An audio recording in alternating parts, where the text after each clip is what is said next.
Esta presentación está basada en la tesis llamada Autolesiones en adolescentes de secundaria.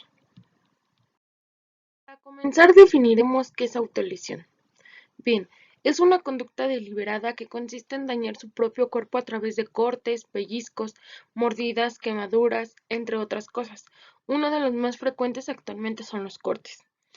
Estos tienen el objetivo de aliviar el dolor provocado por emociones que no pueden tolerar, pero sin una intención suicida. Estas situaciones por lo regular siempre están relacionadas con cuestiones familiares o por una escasa habilidad para manejar sus emociones, identificarlas y canalizarlas. Estas autolesiones son una conducta que se ha presentado con mayor frecuencia en la adolescencia. Para llevar a cabo estas autolesiones, los jóvenes utilizan medios tan comunes como lo puede ser un sacapuntas o un compás.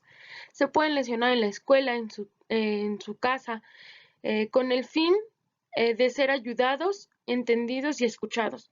Además, los adolescentes están acompañados de confusión y desorientación. Cambian corporalmente, experimentan sentimientos y emociones inexplicables y desconocidos para ellos. Los adultos los irritan, buscan libertad e independencia y lo expresan con rebeldía, deseando estar solos o con sus amigos únicamente.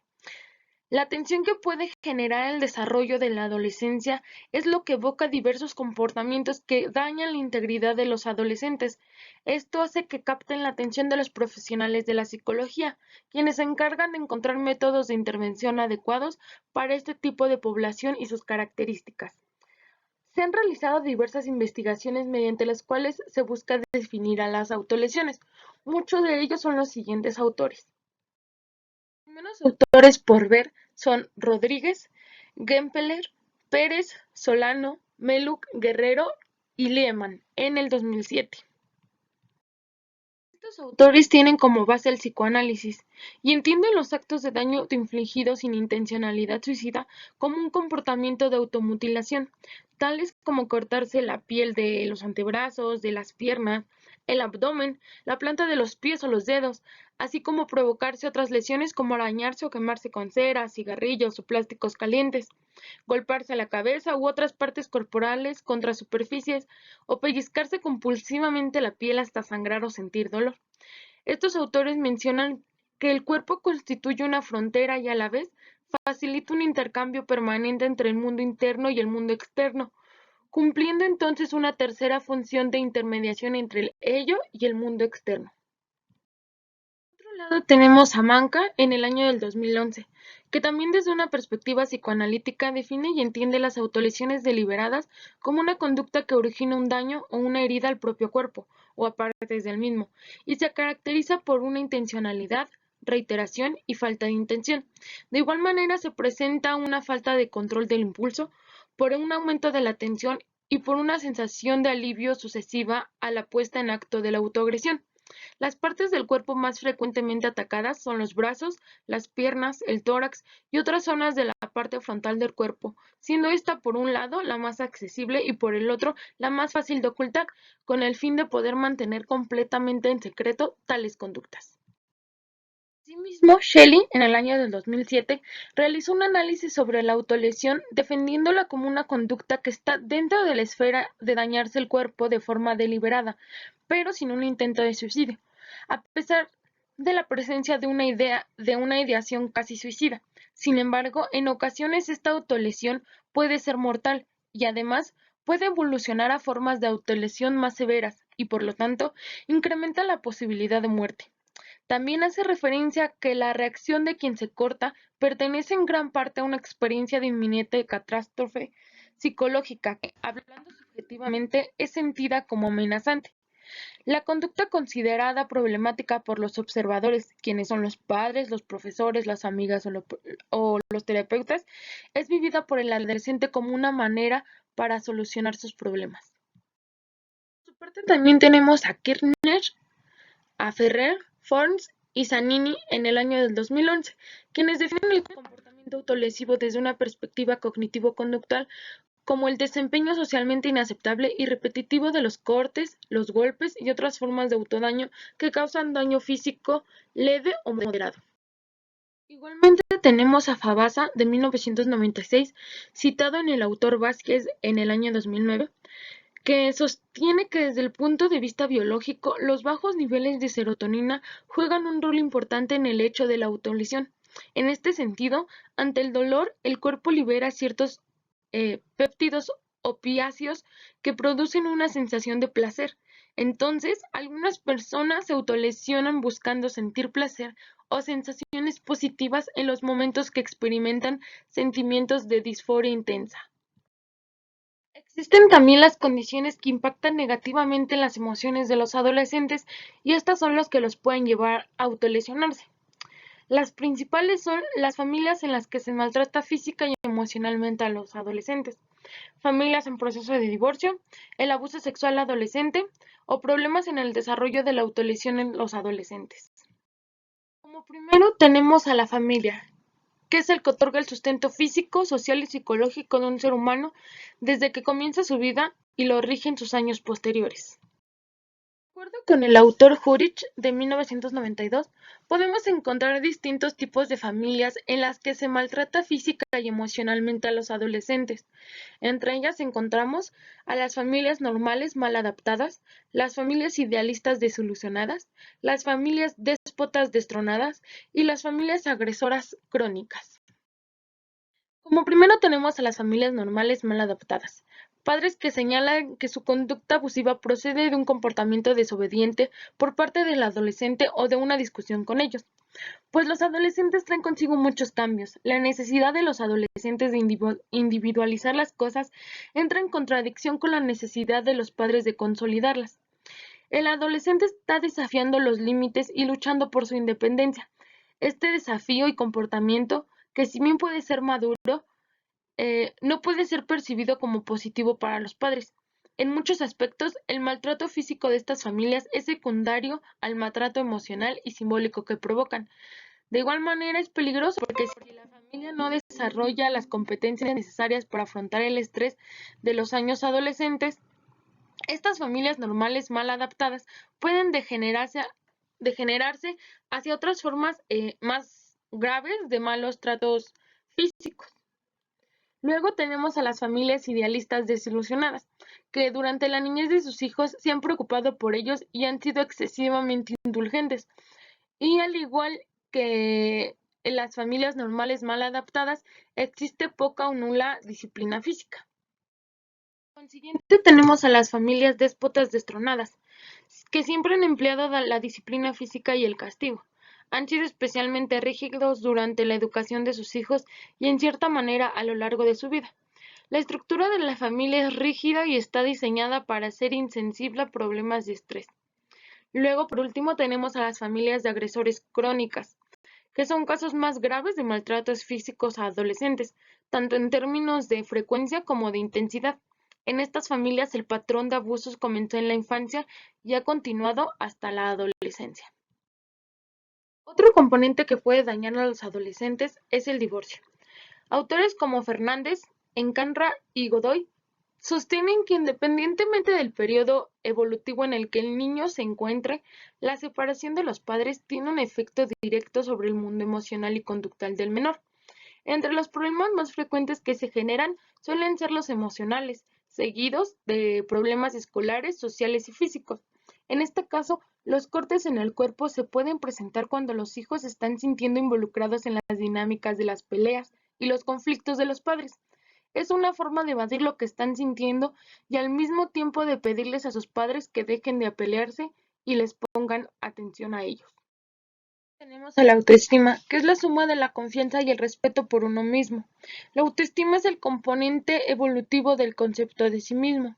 El desarrollo del mismo se da a partir de la retroalimentación que recibimos en la infancia, de cómo somos tratados, y la referencia que las personas hacen acerca de cómo somos y cómo debemos ser.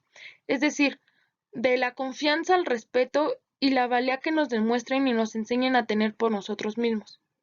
Tener una autoestima baja hace referencia a sentirse inútil para la vida, errado no con respecto al tal o cual asunto, sino equivocado como persona.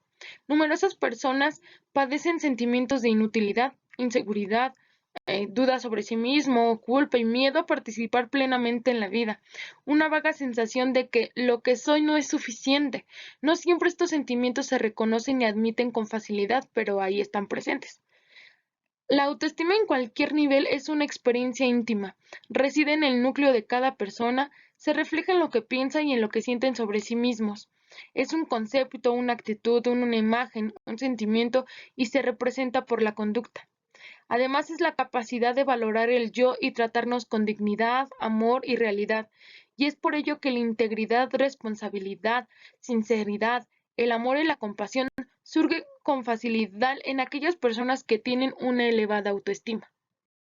Centrándonos ya a la investigación, como objetivo tenemos identificar, caracterizar y analizar la conducta autolesiva en adolescentes de secundaria. Después tenemos otros objetivos que son particulares, como son identificar las condiciones personales, familiares y sociales por las cuales los adolescentes de secundaria aseguran que incurren en las autolesiones. Tenemos también que analizar el reporte de sus estados emocionales antes, durante y después de la autolesión, además de identificar el impacto emocional, social y físico que tienen las autolesiones en la vida del adolescente. Tenemos también que en la actualidad la educación secundaria en México se desenvuelve en un clima tradicionalista de enseñanza, es decir, en donde el papel del alumno es el del receptor del conocimiento y el papel del profesor es como especialista en transmitir conocimientos. El desarrollo de este tipo de enseñanza ha provocado que los profesores, con tal de cumplir con los requerimientos de su profesión, no logren tener un acercamiento con los alumnos, dedicándoles tiempo a aquellos que necesitan más apoyo académico y psicológico social. Gracias a esto, es que pasan desapercibidas distintas problemáticas entre los alumnos. Es así como esta investigación se llevó a cabo en la Escuela Secundaria Técnica número 4, Presidente Ruiz Cortines, ubicada en la avenida Miguel Hidalgo sin número, Tlalnepantla, Estado de México, bajo la supervisión de la doctora Claudia Lucis Saucedo Ramos. Anteriormente, dentro de la escuela, los estudiantes de psicología eran presentados ante el personal de la escuela como psicólogos capacitados para brindar el servicio de apoyo psicosocial a los alumnos que lo requisieran. Después de las primeras entrevistas con los alumnos, se percataron que las problemáticas presentadas de dicha institución eran problemas en especial de bajo rendimiento académico, indisciplina, problemas de habilidades sociales, abuso sexual, autolesiones, drogadicción y violencia familiar. Tomando en cuenta todas estas problemáticas, la autolesión fue tomada como una problemática central en el desarrollo del servicio antes mencionado. Como prioridad se pretendía realizar entrevistas a aquellos alumnos que se autolesionaban y así poder obtener datos para el presente estudio. La duración de cada entrevista oscilaba entre 30 y 70 minutos aproximadamente y todo dependía del tiempo con el cual disponía el alumno. Bien, mencionaremos algunos datos recolectados simplemente de un par de alumnos, como lo son en este primer caso, Alma Rosa, que tenía 13 años de edad cuando se hizo dicho estudio. Alma Rosa vivía con su papá, su mamá y una hermana mayor. Sus padres fueron liquidados de un empleo estable y deciden ubicarse como comerciantes de ruedas. Ella tenía la opción de, saliendo de la escuela, ir con ellos y quedarse, o simplemente pasar y retirarse a su hogar.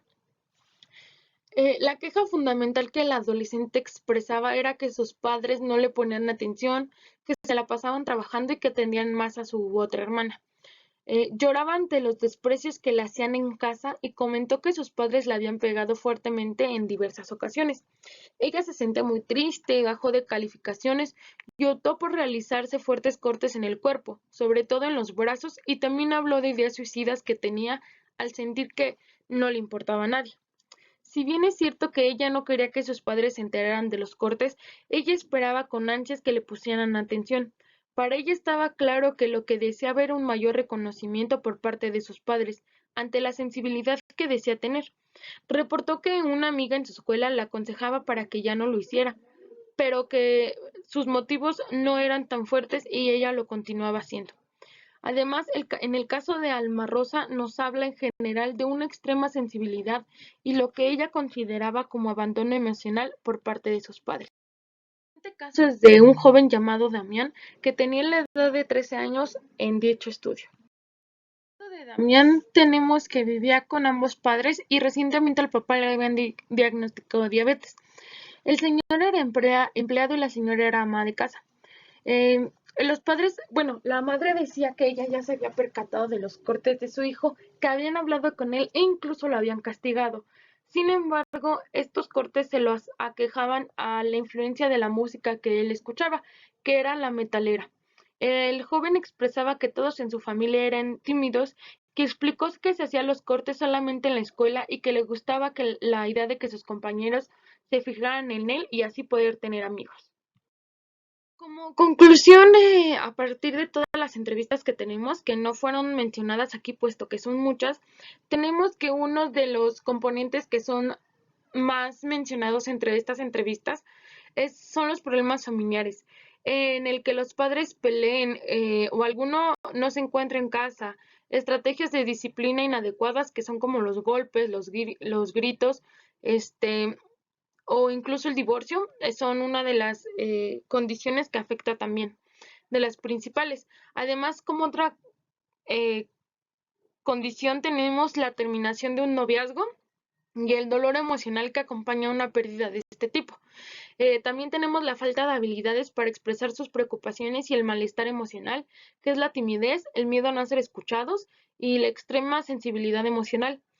También tenemos el apoyo en recursos intelectuales culturales, que son como las lecturas, los poemas, los escritos o la música, pues existen personas que leen poemas tristes y mucho de este tipo de cosas, pues y en estos basan todas sus tristezas. También tenemos el apoyo en recursos sociales, que es básicamente las amistades en la escuela. Muchas veces estos jóvenes lo hacen, como decíamos un principio, para poder amortiguar, cubrir, borrar esa sensación de dolor que tienen ellos mismos y lo reemplazan por un dolor físico. Esto lo que hace es que ellos se distraen su mente totalmente. Sin embargo, existen muchos adolescentes en la actualidad todavía eh, que lo hacen simplemente, quizá no es la palabra correcta, pero que lo hacen por eh, llamar la atención. Lo que hacen es que ellos están tan descuidados en su casa que lo que hacen es, ok, ella lo hace, yo también lo voy a hacer. Incluso muchas veces no saben para qué las personas que se autolesionan lo hacen, pero ellos dicen, ok, ella lo hace, yo también lo voy a hacer. Y entonces esto hace que se vuelvan entre los, como comúnmente lo llegan a decir, populares y hace que vayan conociendo gente como esto hace que vayan atrayendo la atención de más compañeros para así pues no sentirse solos.